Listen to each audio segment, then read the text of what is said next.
What's going on, my high vibrational people? It's your boy, Inside 11, and right now we're discussing interpretation. Throughout history, throughout every single geographical location you can even think of, we're always going to see an interpretation of God. But an interpretation is nothing but a point of view developed based on your relative positioning within the space and time continuum. So the space would be like the geographical location, the environment, and things like that. So I grew up in the Middle East, for example, that made me develop a certain perception. When I came to the West, that helped me develop my perception even further of the world and reality. And it's like you being on the right side hemisphere of things, and you always being creative, you always using the fire elements since you live in the sandy area, which is like the spring season. And then you coming into the West, where now you're in the cold season, now you're in the fall season, and now you're learning to let go, because America or Americana is the heart chakra area of this being we're in. So everywhere we go on this planet, we seem to find interpretations of God, interpretations of reality, interpretations of our surrounding. One tribe labels the other tribe as evil because they're opposing whatever virtues and principles they were embodying. Let's say your tribe likes to eat meat every day. Yeah, we're meat eaters. We just like to eat meat. It's just our tradition. Now, you might need to investigate that tradition further and see if it's beneficial for you as far as you being an individual spirit within a body, or there might be another tribe next door that eat completely vegan and eat just herbs and stuff like that, and fruits and vegetables. And those two tribes might start fighting based on their virtues and principles that they're playing out third dimensionally.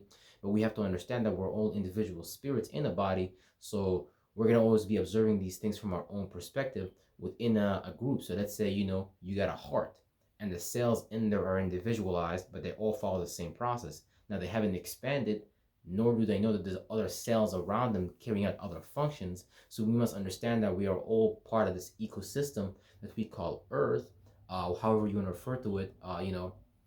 Tiamat, Gaia, whatever name you want to refer to this, you know, planet that we're on. And based on our relative positioning on this planet, there's going to be certain events and certain things taking place that it's just going to be we're going to be privy to in history and in religion in the past. So when interpretation kicks in, we really kind of diluting what God really is, because God is free energy almost. God isn't God. You can't put God in a box. Now you can create an interpretation that's widely understood and widely available for anybody to, I don't want to say accept, because accepting is a personal thing. Some things are going to be for you, some things are not going to be for you. Some things are going to be good for you, some things are not going to be bad for you. That's why we come up with a saying, for example, another one man's God is another man's devil, because not every single thing is good for you, because someone might be allergic to nuts and peanuts, and that might be some whole you know, personal thing that you need to deal with and you need to watch out for. Now, we need to understand this from the mental perspective as well. Throughout history, everybody has been interpreting God. In astrology, the interpretation of God, for example, is the first house to the 12th house. In Islam, for example, the interpretation of God is Allah, one. So we have polytheism and monotheism or whatever. So, the interpretation that God is one holistic being, and the interpretation that breaks the separate parts of God based on the reflection of us. Because since we're a blood cell inside the body of God, you have to understand that we're just a mimic, a smaller representation, a small individualized version of the whole. So each person has some people say 144,000 degrees. Some people say you can represent 1 degree, but really when we all come to realize who and what we are, we make things come full circle, and we're able to, generate, operate, and direct things, and not necessarily generate, operate, and destroy, because that's what humanity has been doing throughout history, based on looking at other people's interpretation of what is dear and near to them. But you have to understand that even you as a person, even me as a person, we all interpret information on such a complete different scale. I mean, like, when by the time information hits you, as far as a shape and a form, as to hit your mind state, and how it reflect off your mind state as far as how you see yourself, is a whole individualized experience. So some religions, some cultures like to experience God based on music.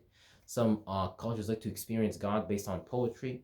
Some cultures want to experience God as a form of a building and people gathering in it together.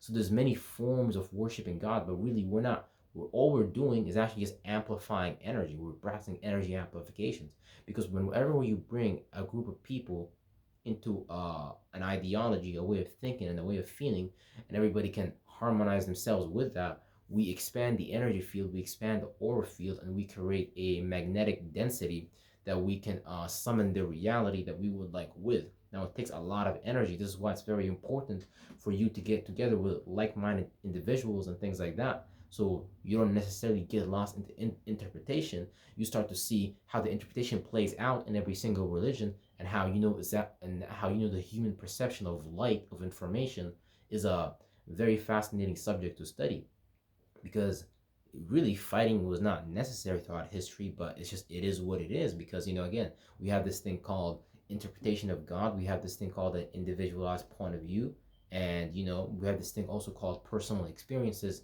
and we seem to trust those personal experiences, and we eventually create a bias on the things outside of us. So this is why you have major conquests in history, Islam versus Christianity and things like that. But really, at the end of the day, all these things are two sides of the same coin, and really we're just laying traps for each other, because even the Muslims know better than what they did back in history. It's not like they did something bad. This is just what people in the East always been doing. Archangel Michael, yeah, we're right. Yeah, we're right. And, you being righteous and things like that on an extreme degree. But sometimes you have to practice, Western continent type ideology, and you being able to let go of things and not hold on to things so dearly. This is why they even say a lot of the black folks in America were extremely happy regardless of what the slave master did. Now, obviously, they had to like wear down this happiness. I'm not from America, nor was I born in America. This is just what I heard. So and when these people from the North lands came that were kind of felt like they were cursed by God, and they kind of look at you and your land, and they look at you like, okay, why did God give you so much? You're not even shit. But then being in a court, that's why the Game of Thrones, they're already telling you, winter is coming. The people of the north, the far north.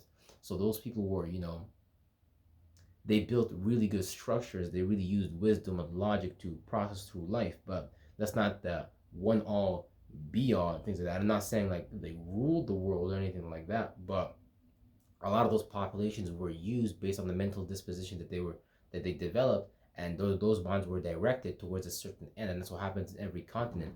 In every continent, you have basically a magician and things like that, directing the people's minds without the people even understanding what's actually going on. So when you're extremely angry, let's say, and let's say I know that. Let's say I know, okay, Jim Bob over there, he's very angry today. So I'm like, okay, I'm gonna create a situation today where Jim Bob can direct his anger towards a means that actually suits my ends, and then Jim Bob is just gonna think he's angry, but because I know that's the conscious awareness you spend so much time in, once I put that in front of you, you might just blow up in front of that. You might blow up what's in front of you. So if you have this ability to direct people's minds without them even knowing it, by you understanding what's going on in the dark, based on understanding the time of the day, based on understanding the word of God, understanding how to use verbs, how to command action, all these things we have the ability already to do. But we give our abilities, we give our gifts and talents usually to organizations, people, places, and things that really are not, I'm not going to say not worthy of it, but again, that's why I'm saying every man's God is another man's devil. This is why you see today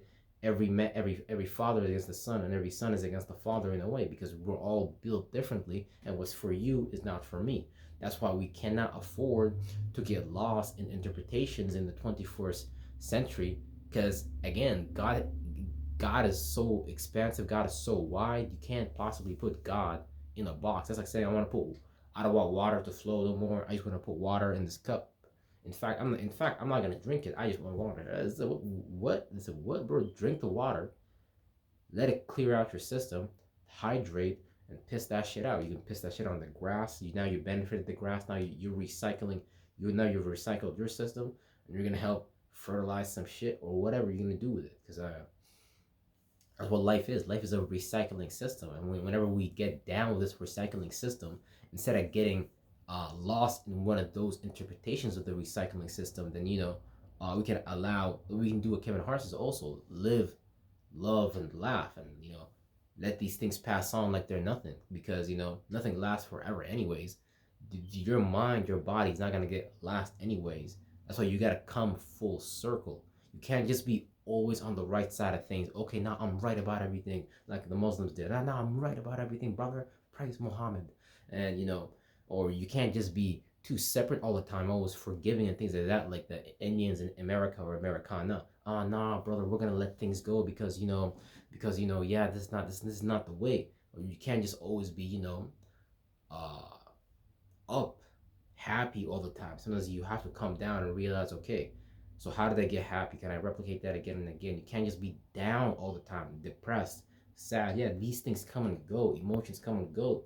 But we're supposed to recycle these things and learn how to let go efficiently and sufficiently, so we don't damn ourselves or others, because whatever we do onto others is really just a reflection of our current mind state. And we want to make sure that we interpret information from a wide umbrella and not just interpret information from a very small perspective. Because look, me as a black man from Emirates, living in Abu Dhabi, living in the city, I have parents who are from Sudan, and I don't know what's it like to grow up in Sudan and things. So I had to go to Sudan and see what was it like for the people to grow up. Perhaps then I can understand my mother and father's position, rather than me judging from a position of being um, a man from the city, someone who didn't have to be so grateful, who thought these things just supposed to come to you naturally and things like that. So even my interpretation can get me lost in a hate for my father and mother, whom I don't even know what they've been through. So that would be very, very ignorant for me to continue to live out my existence like only my existence exists, rather than acknowledging what other people, places, and things have been through, and actually applying that to how I treat them. Now you always gotta push and pull accordingly, because you gotta create your own position and maintain your own position in life.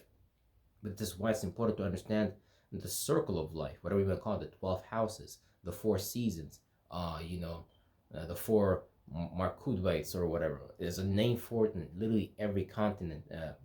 India, you always find a circle. Buddhism, you always find some kind of circle, the circle of life and death. You're going to always find some kind of circle that describes the transitions and natures of life. It's just reflecting the seasonal transitions that we go through on Earth, that really stems from something much more further out in the parameter, because your cell isn't inside of you, but there's a further out parameter in it. So let's say you got bones in your body, you got cell bones in your cell bones, bones cells or whatever. There's more organs around them, there's more realities overlapping them. So you're a multidimensional existence or reality collapsing on itself to have this experience in a human body.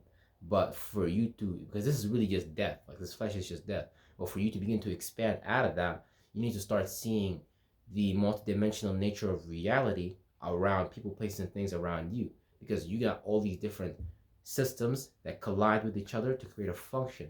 Now, what if we were able to sync the whole world on a system that's spiritual in nature, and we're able to collapse that system into each other and have it actually be healthy for the entire world? Because our existence and us, all of us looking at each other, is actually a very, very healthy thing. Us learning about each other, us seeing each other's cultures and traditions, and us ways of life. So as long as we're not open, we're open, and so long as that we don't push people to think and feel like us, and we don't pull away or run away from people. Because running away, first of all, God don't want you to run away from nothing. Because if you're running away, you're not ready for no spiritual battle.